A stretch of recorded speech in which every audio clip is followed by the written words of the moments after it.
Ready for Judge Penny? Right, the purpose of voir dire is to obtain a fair and impartial jury. Voir dire is necessary to ascertain whether any juror has any interest in the case, or any bias or prejudice in relation to it, and that he, in fact, stands indifferent in the case. The summons issued to Juror 15 listed his legal name and address, and no birth date was noted. The court has pulled Juror 15's jury questionnaire attached as redacted, filed under seal. Juror 15 completed the jury questionnaire as himself, filling in his proper birth date.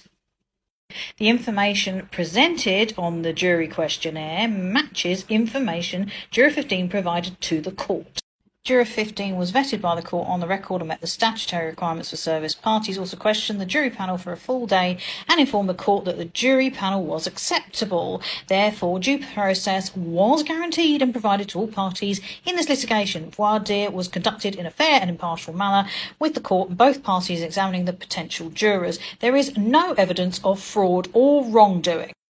Further, the defendant was provided the jury list 5 days prior to the commencement of trial and knew or should have known about the mistake at any time during the 7-week pendency of this trial. She had every opportunity to object or to voir dire on the issue. Parties generally must make objections at the time a ruling or order is made to put the court on notice that an issue is meant to be preserved.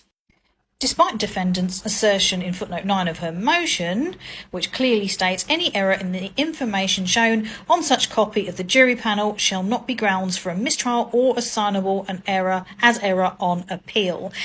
And this is in bold, the parties in the case shall be responsible for verifying the accuracy of such information.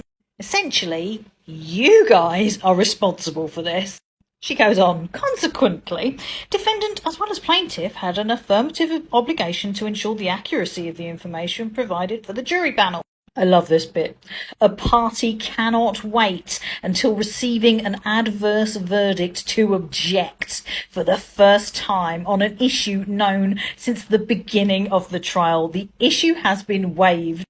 Even if, and she goes into some legal gubbins about some Virginia code, unless objection to such irregularity or disability is made pursuant to subsection A herein, and unless it appears that the irregularity was intentional, or that the irregularity or disability be such as to probably cause injustice in a civil case to the party making the objection, then such irregularity or disability shall not be cause for summoning a new panel or juror, or for setting aside a verdict or granting a new trial.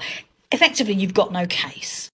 The best bit, furthermore, while parties must make this objection while